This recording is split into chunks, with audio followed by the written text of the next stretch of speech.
the angel of death. I worked for a construction company, and a few days ago we were hired by a Catholic priest to do some renovations on an old church. While we were tearing down a wall, we found a small recess behind it, as if it had been sealed off from the rest of the building. We was in a tiny room that had no entrance. Inside there was a long black wooden box, but it was too worn and faded to make out. The wood was damp and rotten, and there didn't seem to be any way of opening it. There was something written on the side. The box was about 2 meters long and very old. The box was nailed tightly shut. When I showed it to our boss and described the box to him, he told me to contact the priest and tell him about it. When I managed to get the priest on the phone, he became silent for a long time. Then he told me he would come over. He asked me to leave it somewhere safe.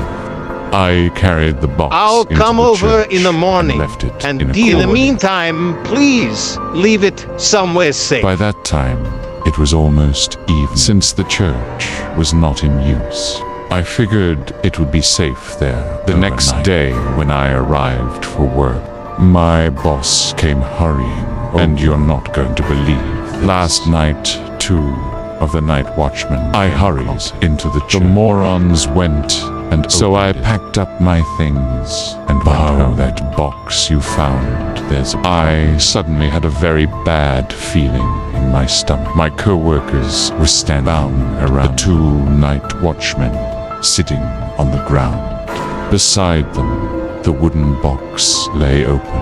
The priest was standing there shaking his head. I warned you not to open. It's too soon. What's wrong with it? It's like they can't even hear us. They haven't said a word since I got here. Pointing to the night watchman. You should bring them to the hospital, although it's probably already too late.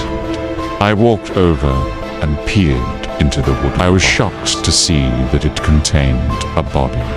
It was the mummified remains of what looked like. However, it was unlike any human being I'd even a strange eyes on. It had 4 arms. The strange thing was, it had 2 heads. Both faces were hideously deformed. 2 left arms and 2 right arms. It was the most baffling mutation. Whatever it was, I had ever really looked terrifying. My co-workers were very disturbed. To calm them down, the priest went around the church, clutching his rosary beads, sprinkling holy water on everything and reciting something in Latin. The night watchmen were taken to the hospital, and we debated whether we should call the police. The priest loaded the wooden box into the boot of his car. Then he stopped and hung his head. He couldn't even look us in the eyes. I'm sorry for all of you. You don't have long to live with that. He drove off, and we were left scratching our heads. In the days that followed, strange things began to happen. We heard that one of the night watchmen died in hospital. He had a heart attack, even though he was only in his early 30s, and had to be hospitalized. The other was transferred to a mental institution. 3 of my co-workers came down with a mysterious illness. That evening, as I was leaving work, I tripped on some rubble and tore a ligament in my leg. It meant that I couldn't work and was forced to recover at home. I had too much time on my hands, and strange thoughts were swirling around my head. I couldn't get the words of the priest out of my mind today. I tried calling him several times, and eventually he answered his phone. We talked for over 2 hours, and he told me a lot. Perhaps he told me too much. I have to know what exactly was that thing. He died many years ago at one time. He was a human being, or I should say 2 human beings, 2 deformed children. They came from a small village in the south. But their parents were extremely poor, and they ended up selling them to a slave dealer. Somehow they ended up being put on display in a traveling freak show. That toured the country, so I don't understand. If they were to people, how did they become one person? Do you mean they were Siamese twins? Him. Are you sure you want me to tell you about this me? Yes, I really want to know him. Good. I wasn't going to tell you everything, but what harm can it do? No, they were not Siamese twins. They were not born that way. However, they did have severely deformed faces. At the time, there was a religious cult. They acted in secret. You'll have to forgive me for not saying the name of the cult aloud. Their leader was a man by the name of Mononobe Tengoku, but it has to do with devil worship. He went to the freak show and paid large sums of money for specimens. Peculiar aberrations he bought the twins. You see, for his collection. Me, what did he want them for him? There is a legend about a certain occult ritual. It states that it is possible for someone to create a very powerful curse. They say that if you put 2 poisonous insects in a jar, they will fight to the death. And you can use the one that survives to make the curse more potent. Something about combining the live one with the dead one. Well, Tengoku used that method on human beings. Taking that little story about the curse as inspiration, Tengoku decided to try it with people. He conducted his terrible experiments in a hidden room in the basement. He left the twins alone in that room without food or water. How long were they locked in the room? Him long enough for one to eventually kill and cannibalize the other. Quite some time, I imagine. I would rather not imagine such things. But the cruelty didn't end there. The last one left alive in that room was taken out, and Tengoku set about combining him with his dead brother. He had no pity for them. He didn't see them as human beings. For him, they were just a tool, a means to an end, using crude surgery. He removed the head and arms of the dead twin and sewed them to the body of the surviving twin. That is how this thing was created. He created a monstrosity on purpose. Tengoku did not regard it as that. He was completely unraptured with what he had created. In the time of legends, there was a mythic beast called It was a 2-headed, 4-armed monster. Tengoku named his creation after that legend.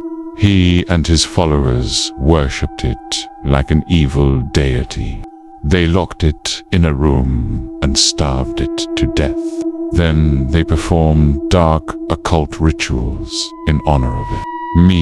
I see him. Tengoku used the Rumansukuna as a sort of cursed talisman. If you will, he believed that he had created an unparalleled evil, one that could kill large numbers of people.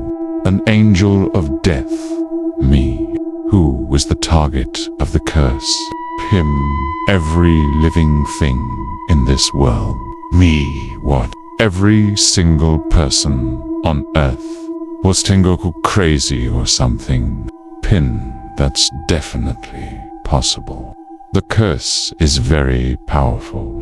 Wherever there was an earthquake, the Ryuman Sukuna began turning up at the site of natural disasters. A flood, a fire, a tsunami in the days leading up to the disaster. The Ryuman Sukuna was found. The followers of this cult are still alive, still transporting the remains of the Ryuman Sukuna. causing death and destruction in its wake. Me, you mean? Sukuna him. Exactly me. Every disaster in the last 100 years had been caused by this Ryuman. This is unbelievable. The cult has branches all over the world. Him they do. Me, but this couldn't be true.